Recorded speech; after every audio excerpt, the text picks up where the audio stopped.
And that I think is what I actually meant to say. It's not like this is being tracked or being reported to the state how many women are dying because they needed abortion care. My understanding that that's correct. And we're also speaking on the record with doctors in Texas who are able to say to us, hey, we're seeing similar circumstances to a case like Portia's in our hospitals. And instead they're delaying it, they're hesitating.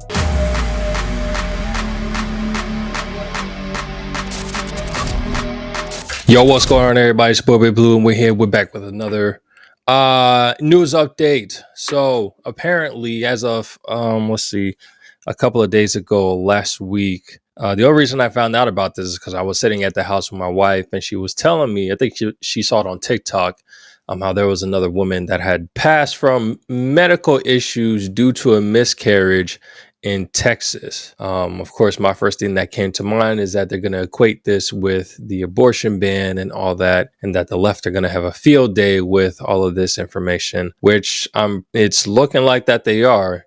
But we got to really look at exactly what's going on and what's happening before we really say yes, because abortion is banned, that this is what's happening. So we actually have a newscast. This is from KVUE. I'm guessing this is in this is in Texas. Let's go ahead and get back to the video and see what they're talking about.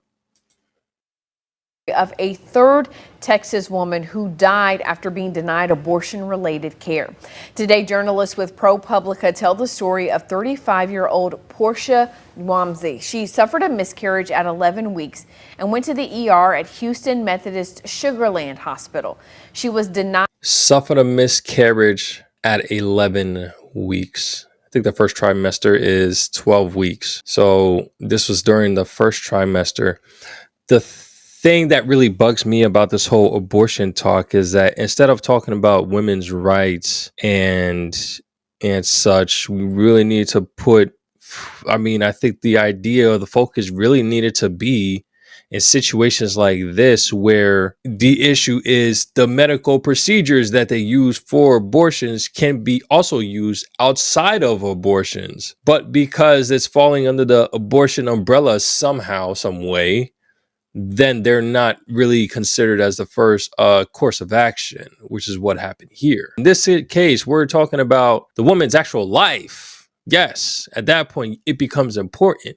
And at this point, the baby is no longer alive. So exactly what are we aborting? But for some odd reason, the doctor seems to still be confused on if they can do the procedure or not. These are medical people. This isn't like Amazon or Comcast. Like, when it comes to these type of things, why aren't we having these type of conversations? This is the actual woman's life. At this point, yes, her life is at risk. I think this is more important than just being able to willy-nilly choose whether you're gonna get rid of a clear decision that you made. You probably didn't take into consideration how big it was, but getting rid of that decision versus this is actually going to take your life now. I think this is the conversation that needed to be had for certain, in my opinion. The procedure that would have removed remaining tissue, so she continued to bleed out, dying 3 hours later. Tell us a little bit about Portia's case and what the doctors did do in her situation. So Portia was only 11 weeks pregnant, and when she came to the hospital, the ultrasound could not detect a fetal heartbeat or even a fetus. She was passing so much blood that she had passed a lot of tissue already.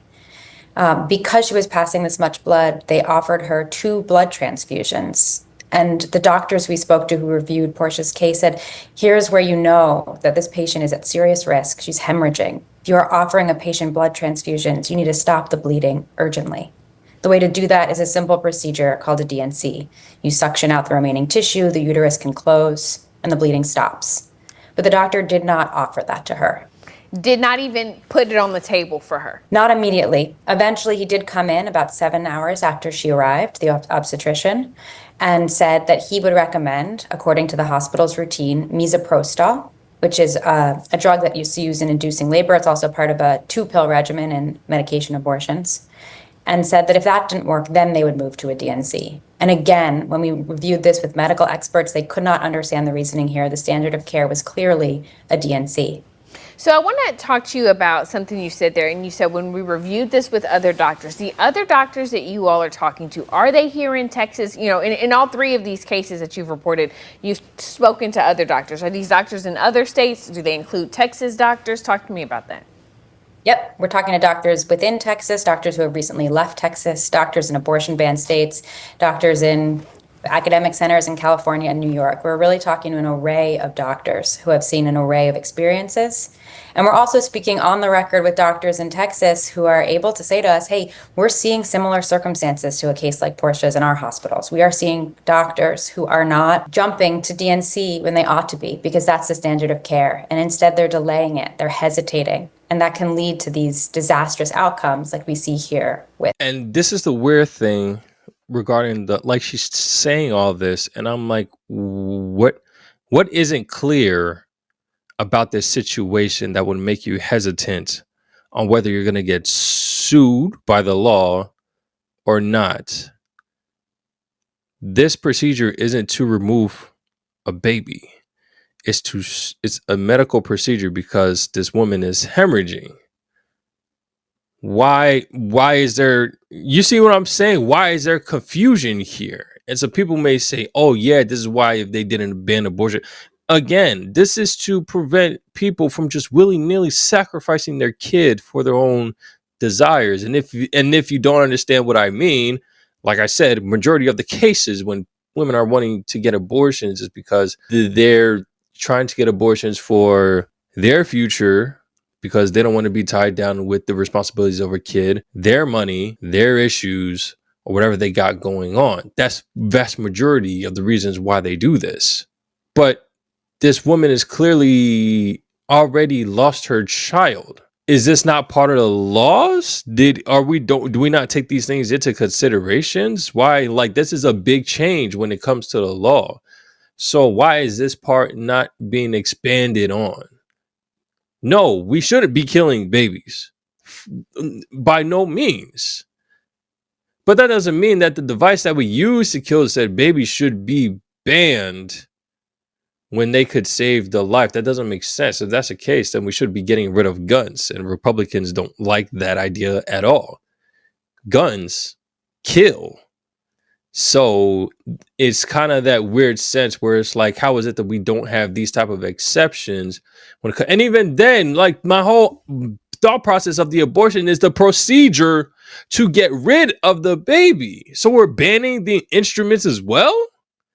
I don't understand. The baby's already gone, so there is no abortion that needs to be done because the baby's already gone naturally. That's where my confusion is right now. And again, this is where the conversation needed to be going towards. That would have made more sense. And again, they're very clear that the reason they're not jumping to it, I'm going to say this, is the consequences that come with the law, right? I think it's a lot of confusion around the law. This is a very straightforward miscarriage. There was no fetus to save in this case. And so people are starting to equate DNC with abortion. So the procedure itself with abortion. But let's be very clear. You use the same procedure, a DNC, in miscarriage management for a patient who is hemorrhaging like Portia, as you would in an abortion in the first trimester. So there's no distinction between that procedure. And that's why it's becoming caught up in this confusion of, are we allowed to use this procedure anymore? What does the legwork look like? Who do we have to talk to in the hospital? Can we convince all of our colleagues to bring this patient to an operating room?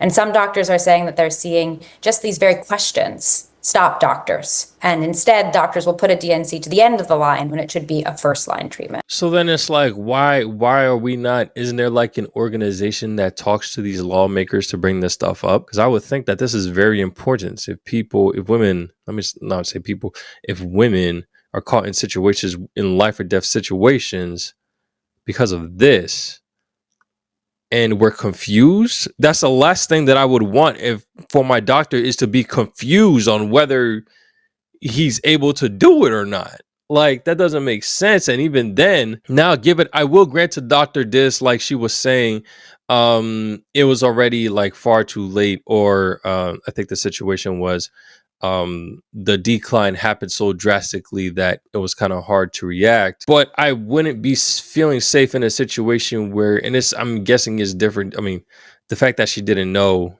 or that the lady that Portia didn't know kind of helped out. But to me, if I was sitting in that room and I was aware that the doctor was conflicted on whether he should do a procedure or not on me, that could be determine my life or my death, I would be very hesitant to go back to said doctor. If you were hesitant because you didn't want to get sued for saving somebody's life. Now I get that. No, it's just really tough. This is somebody's life. But again, that's not what happened here.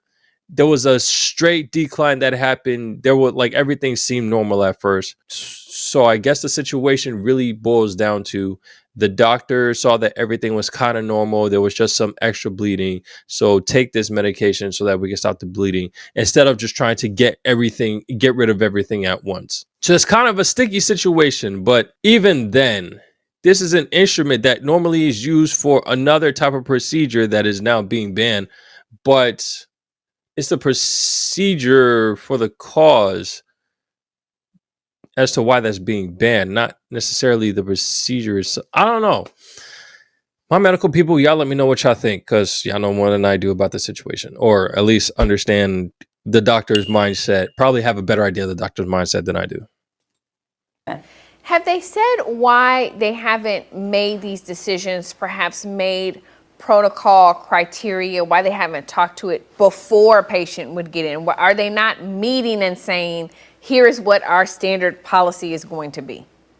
You know, it's a really good question and one we are trying diligently to answer. And hospitals have been extremely tight-lipped with us on what their policies are internally. And I don't know what's driving that. I mean, for me, it scares me as a patient, a potential patient, for my friends who want to go to the doctor. How do you know what the policy is at the hospital where you are going to if you are pregnant?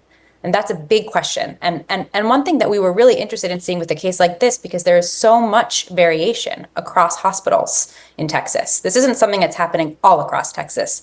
This is happening in some hospitals. And how are you supposed to know? Right. And this one was in Houston, but in Sugar Land. So not Houston, if people are not familiar with the geography, so not Houston proper like some of the other cases. These are different hospitals who, again, are not providing this care to women who clearly need it. That's right. And we were also hearing from women in other parts of Texas, and we include their stories in this piece as well, who had very similar experiences to Portia's, who showed up at the hospital bleeding very heavily, and the doctor would only offer medication. They would not provide a DNC. And in certain circumstances, a DNC is the life-saving care that these women need. So some of those women got lucky. They survived. But as you see in the piece, it's a gamble. You don't know who's going to survive and who's not when you're a doctor making that call. And so we chronicle. I was going to say, the other thing I think is interesting is the OB can, and people may not realize this, your OB doesn't necessarily work at the hospital. So your OB may want to make one call, but the hospital may have a different procedure, which obviously complicates all of this even more. You were able to talk to Portia's husband. Talk to us about what he had to say about all of this. I mean, Hope is obviously devastated. Portia was the love of his life, the mother of his kids. It took him by surprise. When he walked into that hospital, he expected that he was going to get good care for his wife. He expected that this was a routine issue. This is a first trimester miscarriage. About 20% of pregnancies end in first trimester miscarriage. And he trusted the doctors. And so when they told him that what they recommend was misoprostol, he didn't think twice. He said, okay. And it was only after she died that he started to hear from other medical professionals that it made no sense and that what his wife needed was a DNC. It is absolutely heartbreaking. There are lawmakers on the right side of the aisle who would say the law is very clear. The law states if a woman is at risk of losing a major bodily function, or if she is at risk of death, then you are permitted to do an abortion, to give abortion care. Where is the disconnect happening? I think the happening is with the definition of an abortion. At this point, are we aborting? Are we aborting? I don't know. And even then, the question becomes the weird thing about the whole miscarriage. How, and somebody please comment in the section below. If not through abortion-like procedure, how does one How does a woman that has a miscarried baby in her womb remove the baby? Because from my understanding, and I could be wrong, per my understanding, once the baby is dead, the mother knows. Therefore, the mother's body knows that the baby is no longer living. Therefore, the body stops functioning as though the baby is alive. Or is there like a natural function that happens in a woman that if a baby is no longer alive and it's within her, then the body naturally tries to remove the baby? I don't know if that's a thing. I never heard of such a thing. So then how then would the baby be removed is my question. Because that's a huge health risk. You're having a dead fetus within you when your body is going to try to be putting itself back together, but this thing is still inside. Like, that's the part that I don't understand in regards to the abortion ban. The abortion ban should be of the killing. The abortion comes from trying to end the life of something that is living. If there's a miscarriage, therefore there's no longer a life. So I guess the idea of abortion, let me see. Abortion. Let's get the exact definition. An abortion is a medical intervention to end a pregnancy growing in the womb. So this is the part that I don't understand. An abortion that occurs without intervention is known as a miscarriage or spontaneous abortion. These occur about. So this is the part that I don't understand. That hasn't been clear throughout this election by either side. Because my concern is the woman's health if this instance there's a miscarriage, not when the baby's alive. That's my biggest concern when it comes to this abortion, where I'm like, should we have it? Shouldn't we have it? Because at that point, this isn't an abortion. You have something that isn't alive that's sitting within you that should probably be removed. So why is it that this is falling under the pocket, the umbrella of abortion? I don't understand. I don't get. It's just weird. Well, I think there are two things here. One is what you can see in a case like Portia's is that her vital signs actually look fine, almost up until the moment in which she goes into cardiac arrest. And it's a case in which you can see that women who come in pregnant and healthy at 35 years old, their bodies are going to compensate for what's going on internally, especially in the case of hemorrhage, until they crash. And that's what happened with Portia. So there was no way to tell just from her vitals that this was a life-threatening situation. I think the other thing is that after we published our last two stories in Texas, we saw a letter come out from 111 OBs across the state who said the law is not clear. And so if they're saying that to lawmakers, what are lawmakers going to do about it? Right. There's already been bills filed, but we actually spoke with a lawmaker from our area who is a registered nurse last week. She's not exactly hopeful that something is going to get passed to better clarify this law. The other thing I want to point out is you all are finding out about these stories because people are contacting you, right? What's the tracking looking like? No, we haven't found any of our stories that way.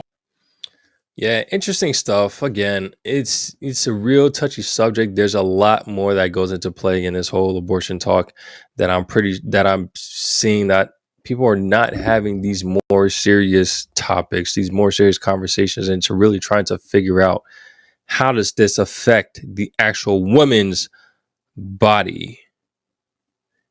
Not so much of how she feels, but how it's affecting her body type of thing. I know a lot of people, they're not going to be too fond of my perspective on it, but this is where the idea of abortion matters. But even then, by definition, it's not an abortion. It's not. An abortion requires whatever's inside you to be living. So I don't understand why lawmakers haven't really made that clarifications, or why hospitals really are still confused as to being able to do these type of procedures. But last thing I want to check out. As you guys know, I'm a big fan of Ground.News. This is where we're getting all our news and our specific information. And like I mentioned, this situation is going to be heavy left-leaning because they're just going to use this as ammo or whatever to justify the need for abortion or why we need abortion, and probably scare people. See, this is what happens when people don't have abortions or they ban abortions, then women die type thing. but not getting into specific details as to what's happening. So, head topic: another Texas woman dies after receiving inadequate treatment for a miscarriage. That's what's happening here. Inadequate treatment, not abortion, because the baby was already gone before she had to go to the hospital. 35-year-old woman Portia died after receiving inadequate treatment for a miscarriage, which was preventable, according to the doctors who reviewed the case for ProPublica. Experts stated it was clear that Portia needed an emergency D&C and she was hemorrhaging, had a blood clotting disorder. If that was the case, then that should have been something that the doctor took note of beforehand. Apparently, this is the fifth case where a woman died after not receiving necessary medical procedure in Texas. Highlights legal fears among doctors. It's a crazy situation. I think this was the article that I was reading. It was pretty left-leaning, but it had all the information that was pretty much needed. But when Dr. Andrew Ryan Davis, the obstetrician on duty, finally arrived, he said that it was the hospital's routine to give a drug called misoprostol, I think that I pronounced that right, to help with the blood past the tissue, Hope recalled. Hope trusted the doctor. Portia took the pills according to the records, and the bleeding continued. After 3 hours, her heart stopped. The 35-year-old's death was preventable, according to more than a dozen doctors who reviewed the detailed summary of her case for ProPublica. Some said it raises serious questions about how abortion bans are pressuring doctors to diverge from the standard of care and reach for less effective options that could expose their patients to more risk. Doctors and patients described similar decisions they've witnessed across the states. So again, this doesn't make sense because this isn't a case of an abortion. So why would there be any pressure to perform this type of procedure? It was clear that Portia needed the emergency D&C, and the medical expert says she was hemorrhaging and the doctors knew she had blood clotting disorders. Doesn't make sense, again, which put her in a greater danger of excessive and prolonged bleeding. Misoprostol at 11 weeks is not going to work fast enough, said Dr. Amber Trueheart, an OBGYN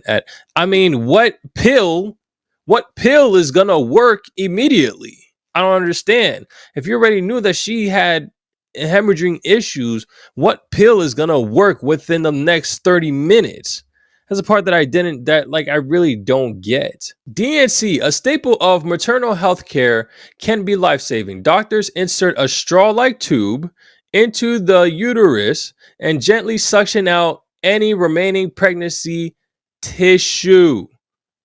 Once the uterus is empty, it can close, usually stopping the bleeding. So again, situation where this instrument, this procedure that's being used, isn't even really being used to end the baby's life. This is just to help clean everything up so that, there's not issues like this. So again, why is there a fear to use a device that isn't even used to end the baby's life? And especially in this case, when the baby's life is already gone, why is there confusion on if we can still use this instrument, this procedure?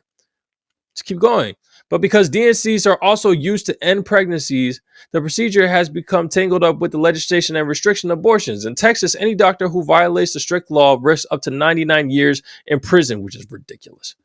Portia is the fifth case ProPublica has reported in which a woman died after they did not receive a D&C or its second trimester equivalent, a dilation and evacuation.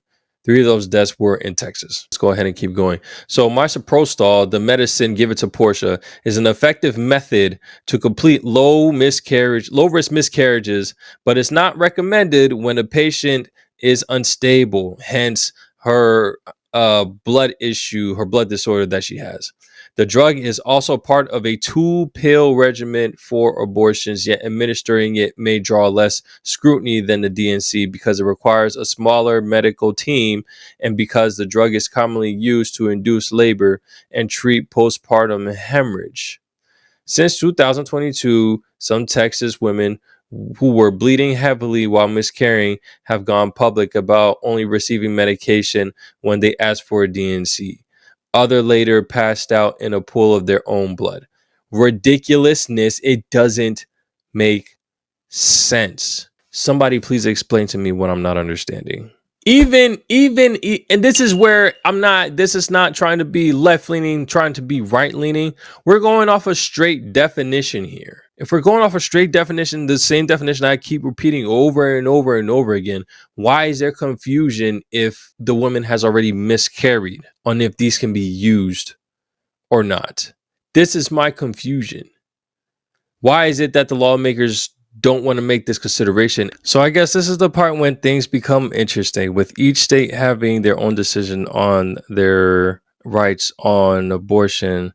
I'm guessing each state has their own laws, procedures, restrictions, and stuff on abortion as well. I mean, it's where we stand. I know that the coming President Trump, he mentioned that he did not like abortions. He said that he wanted to do some type of change. There has to be some type of negotiation. But I think the negotiation or compromise has to be within the miscarriages. This type of situation. We shouldn't be having this type of situation. Because again, I hate repeating myself, but by definition, per my understanding, unless I'm wrong, miscarriages doesn't fall under abortion per definition. Once again, somebody please let me know if I'm incorrect about anything that I've said. Let me know if I misunderstood anything, but this is my understanding. And I think this is the part of this whole ban situation that we got going on that we need to focus on, because there shouldn't be no reason why doctors are confused on what can and can't be done. Last time I checked, doctors can't jump from state to state. Anyways, when it comes to their practice, it should be clear cut what is what. But y'all let me know what y'all think. Y'all go ahead and hit that like button if you like the video. Hit that subscribe button if you're new to the channel. If you want to see a new video as soon as it drops, go ahead, hit that bell. I'm going to catch y'all next one. Take it easy. Peace.